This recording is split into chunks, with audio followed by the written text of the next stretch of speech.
द्वादश श्रेणी अध्ययन करुवा समस्त शिशु भाई भूणी को आज कालांश को स्वागत। कालांश प्रारंभ रे ब्रह्मनाथ ब्रह्मनाथ ओ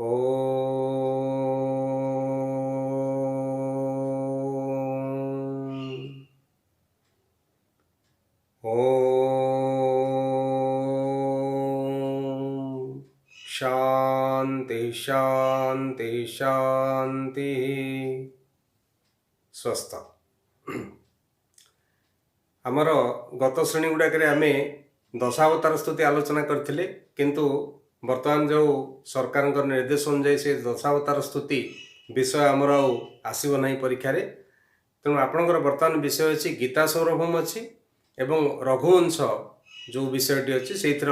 1 टू 17 पर्यंत श्लोक रही एति आमर कोर्स रही। तेणु आमर पद्य विभाग रे वर्तमान आम आरंभ करवा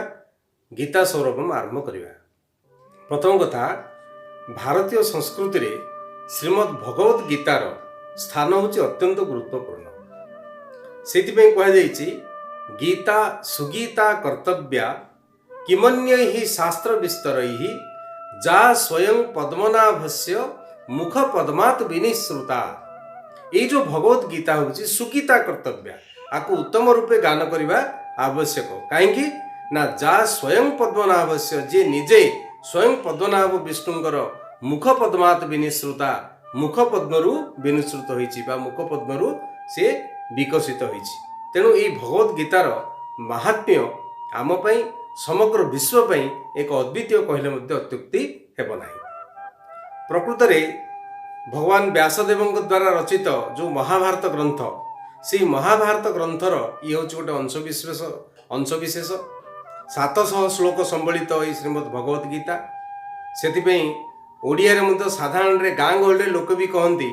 जे रुचु न रुचु खाओ पिता, बुझ न बुझ पढ़ गीता। अर्थात श्रीमद् भगवत गीता हूँ कर्म ज्ञान ये कर्तव्य ये सबुथर ये हूँ गोटे त्रिवेणी धारा, जो थे कि मनुष्य को सत्कर्म विषय कहुई, तार कर्तव्य विषय कहुई एवं आत्मतत्व विषय कहुई। अर्थात प्रकृत पक्षे कहू गले एमिति विश्वर कौनसी तत्व नहीं जो तत्व कि श्रीमद् भगवत गीतार आम अनुभव करिपरिबा नहीं। तेणु भगवत गीता हूँ अद्वितीय ग्रंथ। जड़े कौतूहलवशतः प्रश्न पचारे बोले जे जो भगवत गीता रही से जो गीतार प्रकृत सारतत्व कौन, गीतार अति संक्षिप्त भाव में तार सारतत्व मत कहतु। से जदि कह जाए ताहले गीता से जे जिज्ञासु थे जिज्ञासु को उत्तर दे कहते जे गीता भगवत गीता जो अच्छी गीता बोली जो शब्दटी अच्छी से शब्दटा को तुम्हें बारंबार बारंबार उच्चारण कर, देखियो तुम्हें गीतार प्रकृत रहस्य तुम्हें जानीदेव। तेणु से उच्चारण कले कौन ना गीता गीता गीता गीता गीता एमती बारंबार उच्चारण करने द्वारा देखंतु गीता गीता गीता को से आस्ते आस्ते त्यागी त्यागी त्यागी शब्दर विकास होछि। गीता गीता गीता गीता त्यागी त्यागी अर्थात भगवत गीता होछि त्यागर ग्रंथ। ये सबु विषय को अति सुंदर भाव में धार्मिक भाव में तत्व भाव में त्याग विषय कहुई समस्तंकर कर्तव्य विषय कहुई। तेणु यार पृष्ठभूमि रही कौन ना जितेबले समरांगण कुरुक्षेत्र समरांगण रे समस्ते प्रवेश होइचंती, कौरव एवं पांडव मानक मध्य युद्धर सूत्रपात होइछि। सेतेबेले अर्जुनंकर सारथी होइचंती स्वयं भगवान श्रीकृष्ण। जेतेबेले युद्ध पई प्रस्तुत होइचंती अर्जुन भगवान श्रीकृष्ण को कहउचंती हे वासुदेव, जो मानक सहित मु युद्ध करिवि से मानक मु थरे देखिबि, तेणु आपण रथ नै युद्ध क्षेत्र मध्य भाग रे प्रवेश करंतु। एवं भगवान श्रीकृष्ण मध्य निजर रथ को नहीं समस्त सामना रे जेतेबेले युद्ध भूमि मध्य भाग में रखिंट से अर्जुन देखिं सामने अच्छा कौ मैंने ना सामने जो मैंने अच्छा जो मान सहित अर्जुन युद्ध करेंगे से होकर अति निजर अति प्रिय, किए पितामह किए आचार्य गुरुद्रोण कृपाचार्य अच्छा मामू शल्य अच्छा एमती समस्ते निजर पुत्रा माने अच्छा भाई माने अच्छा समस्त बंधु बांधव सहयोगी समस्ते सामने अच्छा से सहित युद्ध करने अर्जुन मन रे इच्छा जागृत होना। तेणु से कौन कर निजर जो गांडीव धनु धरते से धनु को तले थोई ଏବଂ ଭଗବାନ ଶ୍ରୀକୃଷ୍ଣ को कहते हे वासुदेव मु युद्ध करी ना ये युद्ध कले मत लाभ कौन मिल जदि मोर आत्मीय स्वजन मान मारी मुझे सिंहासन को आरोहण करी जदि राजत्व आम पांच भाई करूँ ताहले लोके कौन कहे आमर तो सब आत्मीय स्वजन मैंने ये संसार विदाय नहीं जाए समस्त मरीजे आम क्यों नहीं शासन करूँ क्यों गहन में आम आम राज्यर अभिषेक हम और राज्य को आम परिचालना करूँ तेणु हे प्रभु आमको बर्तमान राज्य दरकार नहीं आमको किसी दरकार नहीं बरम समस्ते बंची था तेणु ये युद्ध करी ना किंतु भगवान श्रीकृष्ण होती जुग पुरुष राष्ट्र पुरुष भगवान श्रीकृष्ण कृष्णस्तु भगवान स्वयं कहुई श्रीकृष्ण कौन से अवतार नुहति सी होती स्वयं भगवान निजे भगवान अवतरण कर धरावतरण कर पापी मान को विनाश करने तेणु से अर्जुन मनरे आत्म प्रत्यय सृष्टि करने युद्धाभूमि करने निजर कर्तव्य एवं दायित्व को उत्तम भाव परिचालित करने से भगवद गीतार विषय शुणई तेणु भगवान श्रीकृष्ण स्वमुखर जहाँ अर्जुन को कहते ताहा संगृहित होती व्यासदेव से विषय को लिखापी 700 श्लोकर सहयोग नहीं तेणु 700 श्लोक विशिष्ट यही श्रीमद् भगवद गीता कौन ना तार आद्य श्लोक एवं अंतिम श्लोक रे ही भगवद गीता आम केतिकी आवश्यकता से कथा से प्रमाणित होइछि देखंतु प्रथम श्लोक कौन अच्छी धर्म क्षेत्रे कुरुक्षेत्रे समवेता जुजुत्सव मामका पांडवाश्चैव किम कुर्वत संजय प्रथम शब्द होची धर्म धर्म क्षेत्रे कुरुक्षेत्रे धर्म एवं भगवद गीतार अंतिम श्लोक प्रथम श्लोक वाला धर्म क्षेत्रे कुरुक्षेत्रे अंतिम श्लोक होची कौन ना यत्र जोगेश्वरः कृष्णः यत्र पार्थ धनुर्धरः तत्र श्री विजयोर्भूति ध्रुवा नीतिर्मतिर्मम एवं शेष पद होची मम प्रथम पद होची धर्म एवं शेष पद होची मम धर्म मम मम धर्म ये भगवद गीता होची मम धर्म मोर कर्तव्य मोर दायित्व तेणु समाजर समस्त विषय को जदि वैज्ञानिक दृष्टिकोण देखा जाए समस्त वैज्ञानिक तथ्य मध्य यही भगवद गीतार निहित अच्छी तेणु कह जाए जड़े जी भगवद गीता को जो दृष्टि देखिबो से दृष्टि से अनुभव कर जड़े विज्ञानी जदि वैज्ञानिक दृष्टि देखे विज्ञान समस्त तत्व से पाइब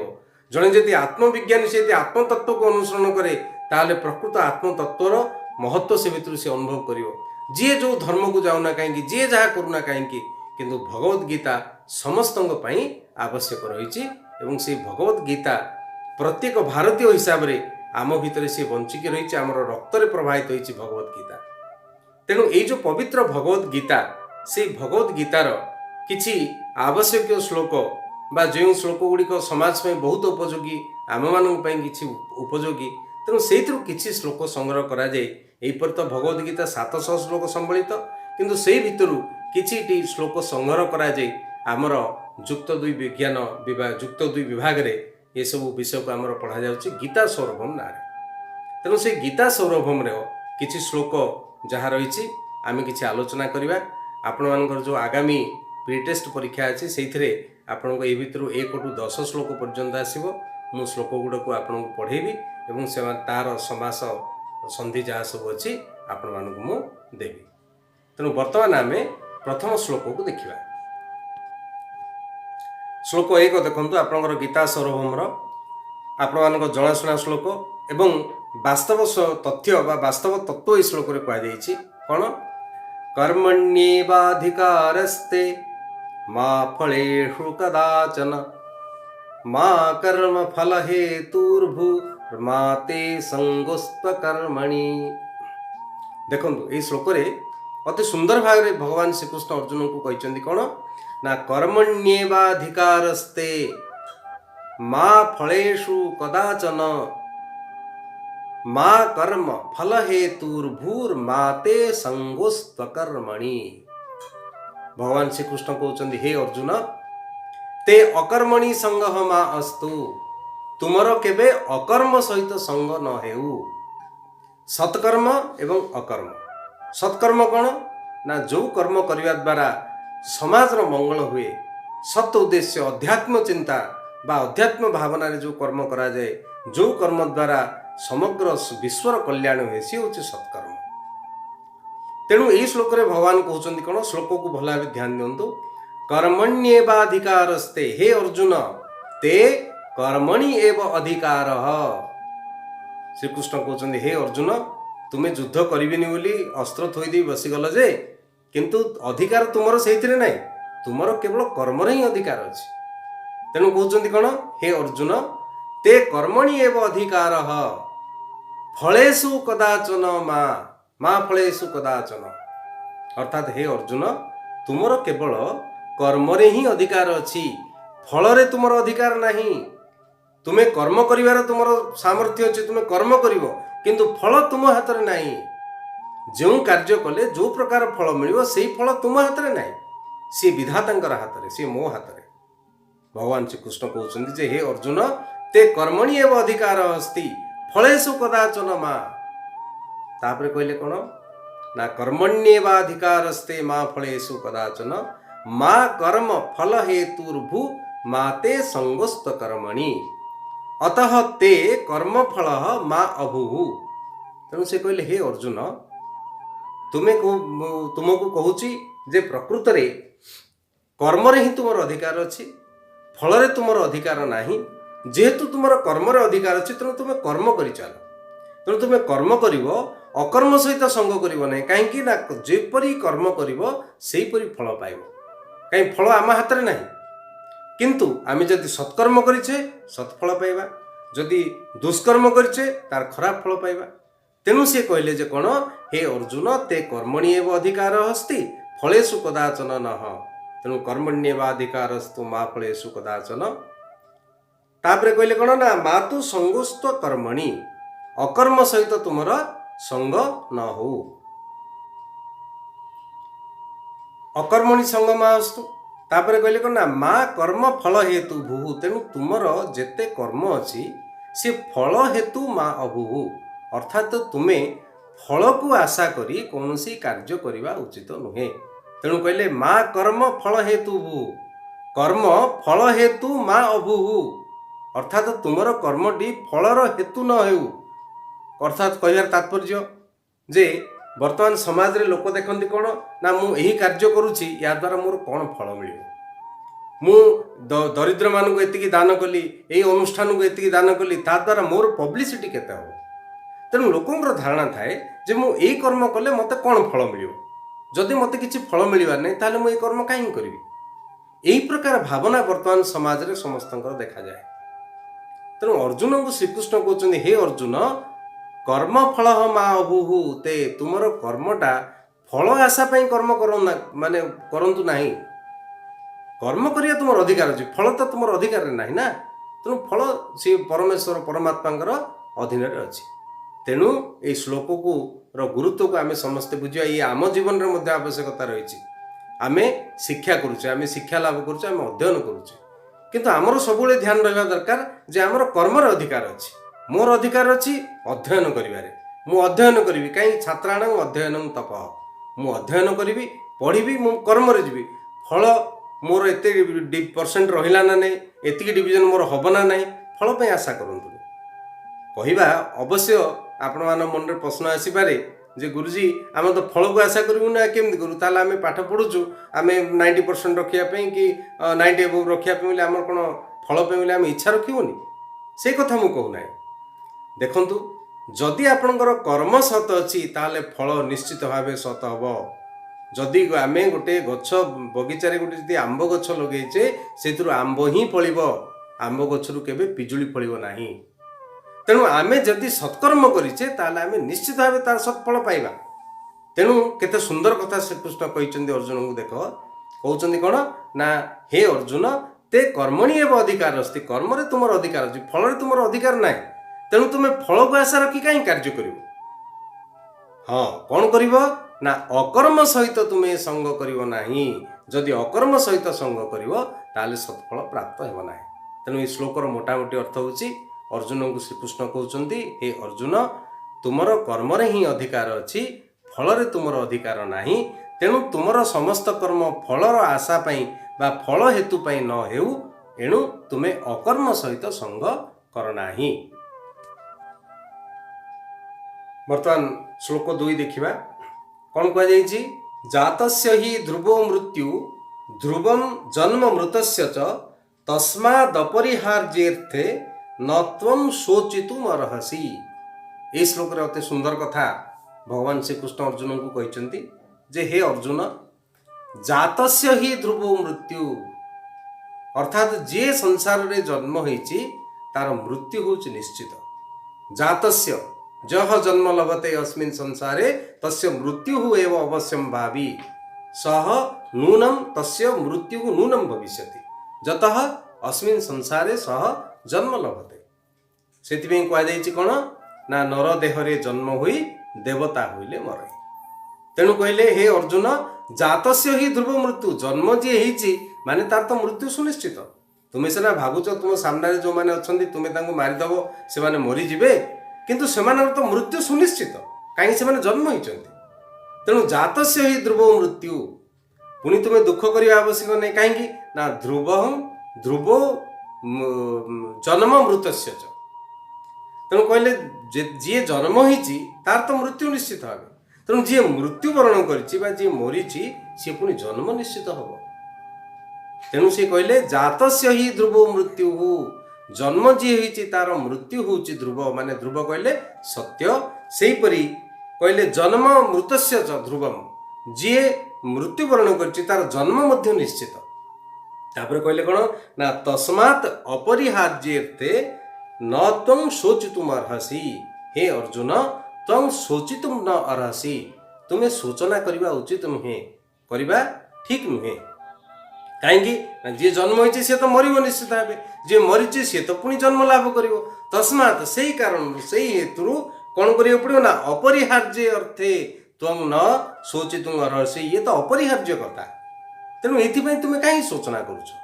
तेणु ये श्लोकर मोटामोटी अर्थ को अति सुंदर भाव श्रीकृष्ण अर्जुन को कहते जे हे अर्जुन जी जन्म होइछि से निश्चित भाव मृत्युवरण करिवो एवं जी मृत्युवरण करछि से निश्चित भाव पुणी जन्म हब।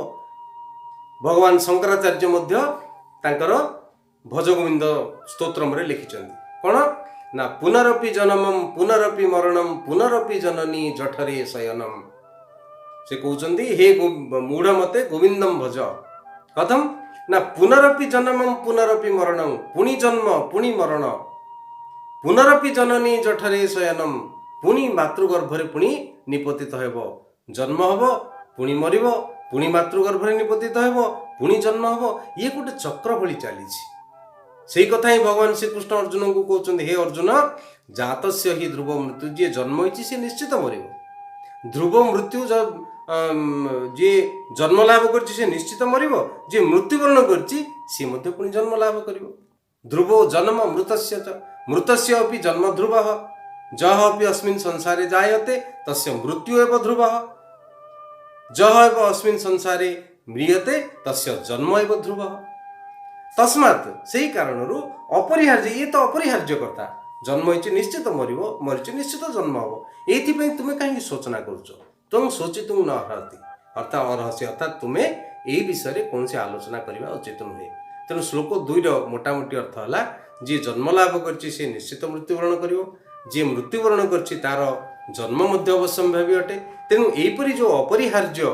अर्थात यहाँ आम आमर हाथ में रखिपारे आमर नियंत्रण में ना यहीपरि अपरिहार्य कथार तुम्हें सूचना करने उचित नुहे। तेणु हे अर्जुन जन्म मृत्यु कथा चिंता न करी तुम्हें युद्ध पाई प्रस्तुत हो। ये थिला ए द्वितीय श्लोकर अर्थ।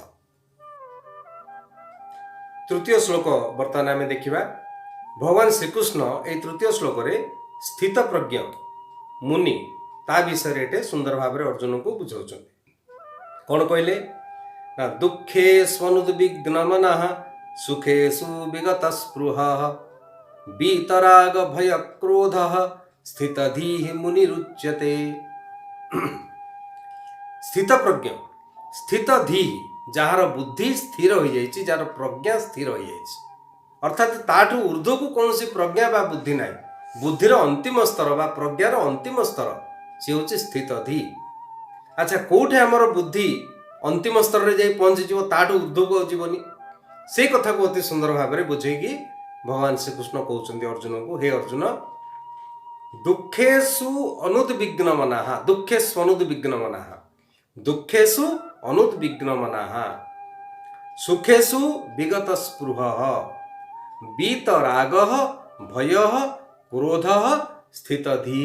मुनि उच्यते। देखो सुंदर भाव कहले कौन ना दुखेषु अनुद्विग्नमना जो व्यक्ति सी ही स्थित प्रज्ञ हम स्थिर बुद्धि संपन्न हम स्थित प्रज्ञ माने स्थिर बुद्धि संपन्न जार बुद्धि विचलित हेबनी बुद्धिर अंतिम स्तर पर्यंत सी ही पहुंचब किए ना जह दुखेषु अनुद्विग्नमना जो व्यक्ति दुखरे केबे भी विचलित हुए नाही। दुख कौन ना तीन प्रकार दुख अच्छी आध्यात्मिक आधि दैविक आधि भौतिक। तेणु समाज रे जो व्यक्ति संसार रे ये तीनटा जाक दुखरे दुखित हुएनी मनुष्य ये तीनोटी माध्यम ही दुखित हुए। गोटे हूँ आध्यात्मिक दुख आध्यात्मिक दुख अर्थात आत्म संबंधी जो दुख निजर आत्मीय स्वजन मानकर कार कौन असुविधा है किए रोगग्रस्त है कार माने किए कौन सी कारण असुविधा पड़ा या द्वारा आम भितर मन में दुख सृष्टि हुए कहीं सी मोर आत्मीय सी मोर बंधु बांधव तेणु से जो मन में दुख हुए सी हूँ आध्यात्मिक दुख। आधि दैविक एवं आधि भौतिक आधि दैविक कौन ना दैव द्वारा जो दुख कौन सी दुर्घटना घटवा बा जहाँ को आम कौन दैवी दुर्विपाक कहूँ बन्या हवा बात्या हवा विभिन्न प्रकार समस्या जोटा दैवी दुर्घटना से दुखरे मध्य जड़े विचलित हेबनी। आउरी कौन ना आधि भौतिक भूत संबंधी अर्थात प्राणी संबंधी जो दुख से दुखरे मध्य से दुखित हेबनी। तार अर्थ संसार रे तीनोटी मार्ग रे हमर दुख आसे गोटे आत्मा आध्यात्मिक आधि दैविक दैवी दुर्विपाक एवं आधि भौतिक अर्थात प्राणी मान द्वारा कौन सी दुख ये तीनटा जाक दुखरे जी विचलित हुए ना ताने ताकू कौन सी परिस्थिति में दुख स्पर्श करे ना सी केवे दुख अनुभव करे से जो दुख होना कहीं सेपरी सुखेषु विगत स्पृह सुख प्रति मध्य आसक्ति ना सुख भी से तीन प्रकार आध्यात्मिक आधि दैविक आधि भौतिक। आध्यात्मिक सुख निजर बंधु परिजन मानक द्वारा मिलमिशि रहिबा आराम रहिबा विभिन्न सुख स्वाच्छंद्य को उपभोग करिबा से आध्यात्मिक सुख से आध्यात्मिक सुख प्रति जार आकर्षण ना सेपरी आदि दैविक सुख दैव द्वारा अर्थात भगवान द्वारा सृष्ट ये संसार रे समाज रे पृथ्वी रे जो सुख रही दैवी जनित सुख से सुख प्रति मध्य तार आसक्ति ना सेपरी भौतिक सुख संसार रे आमे वर्तमान जम समस्ते भौतिक सुख प्रति आसक्ति गले ए संसार रे समस्ते सुखरे आनंद रे रहिबा केमती मौज मजलिस करिबा विभिन्न प्रकार सुखाद्य को खाइबा ये सब भौतिक संपत्ति ए भौतिक सुख प्रति समस्ते आसक्ति हुअन्ति किंतु एमिति जने व्यक्ति थिबो जे कि तीनोटी जाक सुख प्रति तार आसक्ति नथिबो। तेणु कहगला कौन ना दुखेषु अनुद्विग्नमना आध्यात्मिक आदि दैविक आदि भौतिक दुखरे से विचलित हेब नाही। सेहीपरि आध्यात्मिक आदि दैविक आदि भौतिक सुख प्रति मध्य तार आकर्षण ना दुखरे दुखी ना कि सुख प्रति आकर्षण ना। आउरी कौन होइतिबो ना वीतराग तार राग मध्य विगत होइतिबो। राग अर्थ एटे आमे जो खाद्य विशेष राग कहूचे सी नुह एटे राग अर्थ तार अनुराग आसक्ति स्नेह सी मध्य विगत होइतिबो। तेणु वीतराग भय आउ क्रोध भय मध्य ता पाखरे नथिबो एवं क्रोध मध्य ता पाखरे नथिबो। साधारणतः मनुष्य भय केतेबेले करे ना जेतेबेले से दुख करे विचलित हुए सेतेबेले से भय करे। आमे बाघ को सिंह को देखिले डरू कहीं ना सी आक्रमण कर आमको मारिदेव भौतिक दुख आम पाइबा से आम डरू ना भय आसे आम भितर। तेणु जी दुख को डरेनि ता पाखरे भय कौटू आसला जदि आसो दुख आसो कष्ट आसो आसु जीवन में आसवा कथा आसो तेणु तार भय रही। जदि मन गोटे व्यक्तिर सुख प्रति आसक्ति नथिबो ताल ता मन में क्रोध कहीं आसो। मनुष्य सुख भौतिक सुख पाइबापी हेले ही मनुष्य क्रोध करे राग करे जे जेतो रागिबा क्रोध करिबा कहीं जदि ताको उपयुक्त सुख न मिलला ताहले से रागी जाए। तेणु जार सुख प्रति आसक्ति नथिबो से रागिबो कहीं। तेणु जार राग अर्थात अनुराग स्नेह इत्यादि भय एवं क्रोध से गुड़ाक मध्य विगत होइछि वीत राग भय क्रोध। जदि जड़े दुखरे विचलित हेबनी सुख प्रति आसक्ति रहिबनी ता भितर अनुराग भय क्रोध किछि रहिबो नाही ताहले कोन हला वर्तमान तार बुद्धिटा स्थिर होइला। तेणु स्थित धीहि स्थिर बुद्धि जे स्थिर बुद्धि संपन्न सह मुनि ही उच्यते ताकू ही मुनि कह जाए स्थित प्रज्ञ मुनि बोली कह जाए। तेणु मोटामोटी भाव श्लोक कहगला जे जो व्यक्ति सुखरे दुख प्रति विचलित न हुए कि सुख प्रति आसक्ति न थाए जार राग अनुराग स्नेह भय क्रोध आदि ता पाखरे किछि न थाए स्थिर बुद्धि संपन्न हो जाए ताकू ही आम मुनि कहवा। तेणु हे अर्जुन तुम्हें स्थिर बुद्धि संपन्न हो कहवार तात्पर्य होची श्रीकृष्णकर हे अर्जुन तुम्हें स्थिर बुद्धि संपन्न हो ए दुख प्रति तुम्हें विचलित होनी सुख प्रति भी आसक्ति रहा आवश्यक नुह। तेणु तुम्हें स्थित प्रज्ञ हो स्थित प्रज्ञर लक्षण एठारे भगवान श्रीकृष्ण अति सुंदर भाव अर्जुन को बुझाई। बर्तमान आम ये तीनोटी श्लोक आलोचना कले ये तीनोटी श्लोक आपण मैंने भल भाव पढ़ापढ़ी करेंगे एवं यही श्लोकर जहाँ ओडिया सरलार्थ संस्कृत सरलार्थ एवं तार दीर्घ प्रश्न ये सबुति आपको मु पीडीएफ फाइल करी परवर्ती समय पठेबी। आशा आपण परवर्ती श्रेणी में अन्य श्लोक पुणी मु आपण मानक बुझे पठेबी। आशा विश्वास यही श्लोक आपण मैंने भल भाव अध्ययन करेंगे। एतिके रहउछि धन्यवाद।